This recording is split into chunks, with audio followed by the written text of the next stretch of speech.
Empala Zidane, gol, gol, gol, gol, gol, gol, gol, gol, gol, gol, gol, gol, gol, gol, gol, gol. Carlos, Ronaldo baja con el pecho, puede marcar Ronaldo, gol de Ronaldo. El golpeo de Roberto Carlos, qué golazo del Real Madrid, golazo del Real Madrid, qué golazo. O Real Madrid Galáctico foi um dos projetos mais ambiciosos da história do futebol, mas não rendeu tantos títulos quanto o esperado. O Real Madrid sempre foi sinônimo de grandeza, mas no início dos anos 2000, o presidente Florentino Pérez decidiu ir além. Ele queria criar um time dos sonhos, repleto dos maiores craques do mundo. Um verdadeiro espetáculo dentro de campo. Foi assim que nasceram os Galácticos. Zidane, Ronaldo Fenômeno, Figo, Beckham, nomes que pareciam imbatíveis. Mas, apesar do investimento astronômico, esse time não conquistou tudo o que se esperava. O que deu errado? Hoje vamos entender por que o projeto mais ambicioso do futebol não trouxe tantos títulos quanto deveria.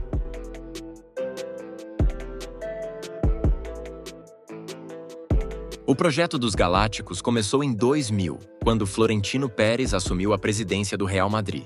Sua ideia era simples: contratar os maiores jogadores do mundo, não só para ganhar títulos, mas também para transformar o clube em um fenômeno global de marketing. O Real Madrid já era um gigante, mas Pérez queria elevar o time ao próximo nível. E para isso, sua estratégia era clara. Cada ano, uma nova superestrela vestiria a camisa branca. Mas para entender o impacto das contratações galácticas, precisamos olhar além dos valores e analisar o contexto de cada uma delas. A primeira contratação foi um verdadeiro golpe no futebol espanhol. Florentino Pérez prometeu que, se fosse eleito presidente, traria Luís Figo, então estrela do Barcelona, para o Real Madrid. Pouca gente acreditava, mas ele fez acontecer. O Real pagou 62 milhões de euros da multa contratual, quebrando o recorde de transferência da época. A torcida do Barcelona nunca perdoou a traição. No primeiro jogo de Figo no Camp Nou com a camisa do Real, ele foi recebido com moedas, garrafas e até uma cabeça de porco jogada no campo. Figo nunca mais foi bem recebido em Barcelona. No ano seguinte, Florentino queria mais. Se Figo era o melhor ponta do mundo, ele precisava do melhor meio-campista. E esse nome era Zinedine Zidane, recém-campeão do mundo em 1998, naquela final contra o Brasil que ficou marcada para sempre. A negociação não foi simples. Zidane era a peça-chave do time italiano, mas o Real Madrid ofereceu 77 milhões de euros, quebrando mais uma vez o recorde mundial. Na época, houve quem criticasse o valor da transferência, mas Zidane mostrou que valia cada centavo. Era mais uma estrela que se juntava ao Real Madrid. Depois da Copa do Mundo de 2002, Florentino decidiu trazer o melhor atacante do planeta, Ronaldo Fenômeno. Ronaldo vinha de uma Copa absurda, sendo artilheiro e decisivo na final contra a Alemanha. Mas o problema era seu histórico de lesões. Ele havia perdido quase 2 temporadas no Inter de Milão com graves problemas no joelho. Mesmo assim, o Real Madrid pagou 45 milhões de euros pelo Fenômeno. A apresentação dele no Bernabéu teve 80 mil torcedores, um recorde na época. O impacto comercial foi gigante. Camisas do Ronaldo vendiam no mundo todo. O Real Madrid virava um fenômeno global. Florentino percebeu que, além de contratar craques, ele podia transformar o Real Madrid em um império comercial. Foi aí que ele decidiu trazer um dos jogadores mais midiáticos do mundo, David Beckham, que chegou por 37,5 milhões de euros. A jovem estrela britânica já não vivia os seus melhores dias no Manchester United devido a problemas de relacionamento com o então técnico Alex Ferguson. Mas dentro de campo, a sua qualidade com a bola nos pés e a bola parada eram espetaculares. Porém, todo mundo começou a se questionar onde Beckham entraria nesse time, uma vez que o meio já era formado por Zidane e Figo. Faria sentido trazer uma estrela para ser reserva? O fato era que Florentino só pensava no marketing. Uma coisa ninguém pôde negar: seu impacto comercial foi imediato. O Real Madrid dobrou as vendas de camisas e se tornou o clube mais popular do mundo. O último grande nome da era galáctica foi Michael Owen, vencedor da Bola de Ouro em 2001. O inglês chegou do Liverpool por 12 milhões de euros, um valor considerado baixo para um jogador de sua qualidade. Mas Owen enfrentou um problema. O ataque do Real já tinha Ronaldo, Raul e Morientes. Qual era o planejamento? Muitos se perguntavam. E essa foi a contratação que deu início ao declínio da era galáctica no Real Madrid e mostrou que o Real Madrid não tinha um planejamento claro. Nos primeiros anos, parecia que o plano de Florentino Pérez daria certo. O Real Madrid realmente montou um time de outro planeta. Com Figo, Zidane, Ronaldo e companhia, o clube conquistou títulos importantes, encantou o mundo e marcou uma era no futebol. Mas o sucesso não foi imediato.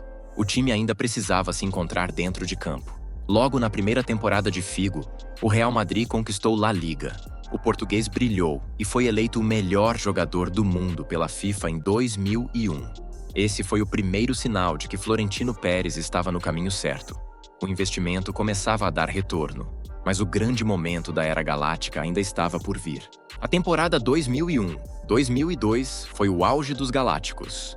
O Real Madrid chegou à final da Champions League contra o Bayer Leverkusen e protagonizou um dos momentos mais icônicos da história do futebol. No primeiro tempo, o jogo estava empatado em 1-1, até que aos 44 minutos veio o lance que definiu a era galáctica. Roberto Carlos cruzou a bola para a entrada da área. Zidane esperou ela cair e, de primeira, acertou um voleio perfeito, marcando um dos gols mais bonitos da história da Champions. Esse gol deu ao Real Madrid o seu 9º título europeu, coroando o projeto dos Galácticos com um dos maiores troféus do futebol. Zidane, que havia chegado um ano antes como o jogador mais caro do mundo, agora justificava cada centavo. Além do título europeu, o Real Madrid também venceu a Supercopa da Europa e o Mundial Interclubes no mesmo ano. Depois da Champions de 2002, Florentino Pérez decidiu adicionar mais um monstro ao time, Ronaldo Fenômeno. A expectativa era alta, e Ronaldo não decepcionou. Na sua estreia pelo Real Madrid, contra o Alavés, ele entrou no segundo tempo e, em menos de 1 minuto, marcou seu primeiro gol. Pouco depois, fez mais um. Com Ronaldo voando, o Real Madrid conquistou a La Liga de 2002-2003, vencendo o Barcelona e o Valência na reta final do campeonato. Ronaldo foi o artilheiro do time, com 30 gols na temporada. Ele também brilhou na Champions League, fazendo 2 gols decisivos contra o Manchester United em Old Trafford. Com a base formada por Zidane, Figo, Ronaldo, Raul, Roberto Carlos e Casillas, o Real Madrid parecia pronto para dominar o futebol mundial por muitos anos. Mas o que ninguém esperava era que essa era de ouro estava prestes a ruir. Com tantas estrelas no elenco, o Real Madrid parecia imparável. Mas dentro de campo, começaram a aparecer os primeiros sinais de que o projeto dos Galácticos não era sustentável. O time estava cada vez mais ofensivo, mas cada vez menos equilibrado. As derrotas começaram a se acumular e o vestiário se tornou uma bomba relógio. O primeiro erro fatal foi a saída de Claude Makélélé, um volante essencial para o meio-campo. Makélélé era o motor do meio-campo, o cara que fazia a transição entre defesa e ataque. Mas Florentino Pérez não queria renovar seu contrato porque achava que ele não tinha apelo comercial. Zidane chegou a criticar publicamente a decisão e saindo em defesa de seu companheiro, dizendo: "Por que colocar outra camada de tinta dourada em um Bentley se você tirou o motor?" Makélélé foi para o Chelsea e se tornou um dos melhores volantes do mundo, enquanto o Real Madrid perdeu o equilíbrio do meio-campo. Além disso, o time não tinha jogadores de apoio. Era muito craque na frente, mas pouca gente disposta a correr e marcar. O resultado? O time sofria contra adversários organizados. Outro problema foi a troca constante de treinadores. Em 2003, Vicente Del Bosque, o técnico que comandou os primeiros títulos, foi demitido sem explicação. A decisão pegou todo mundo de surpresa, principalmente os jogadores. Zidane e Hierro tentaram convencer Florentino Pérez a manter o treinador, mas não adiantou. A justificativa da diretoria? Del Bosque era ultrapassado e não se encaixava na nova visão de futebol do Real Madrid. O mesmo Del Bosque venceu a inédita Copa do Mundo com a Espanha em 2010.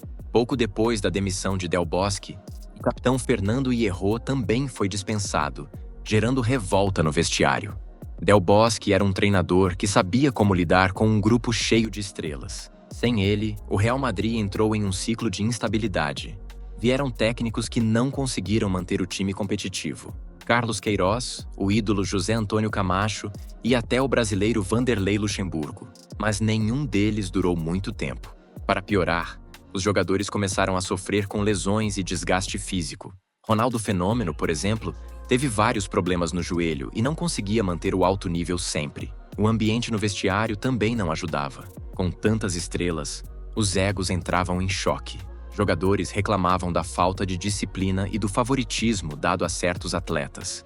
Sem um treinador forte para controlar o vestiário, os jogadores começaram a competir entre si, não apenas dentro de campo, mas também fora dele. Zidane e Beckham demonstravam a sua irritação com a falta de profissionalismo de Ronaldo, que se cuidava pouco fisicamente, já demonstrando seu início de problema com o peso. Outro que tinha ciúmes da idolatria de Ronaldo era Raul, que era cria do Real Madrid, e sentia que o brasileiro recebia um tratamento especial por parte da diretoria.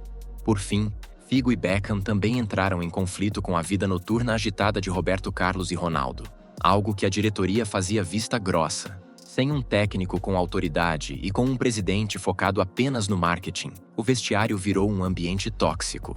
Depois de vencer a La Liga em 2003, o Real Madrid entrou em uma seca de títulos, convivendo com eliminações seguidas na Champions League, derrotas humilhantes para o Barcelona de Ronaldinho e uma forte crítica da torcida e da imprensa madridista.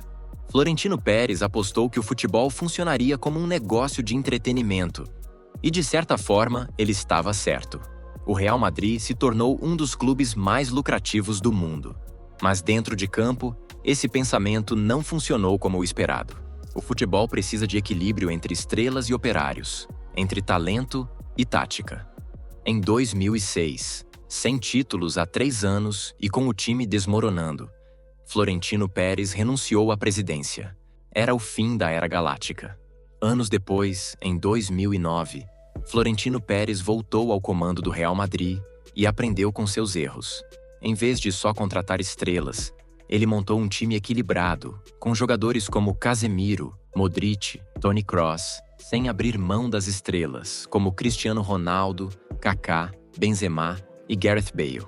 Essa nova versão do Real Madrid conquistou 5 Champions League em menos de uma década, mostrando que o sucesso exige mais do que apenas craques. Então, os Galácticos foram um fracasso? Sim e não. Se olharmos apenas pelos títulos, a expectativa era muito maior do que o resultado. Mas fora de campo, esse time mudou o futebol para sempre.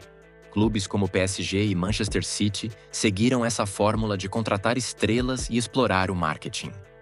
O futebol moderno foi moldado pelo Real Madrid Galáctico. E aí, você acha que os Galácticos falharam ou deixaram um legado eterno? Deixe sua opinião nos comentários.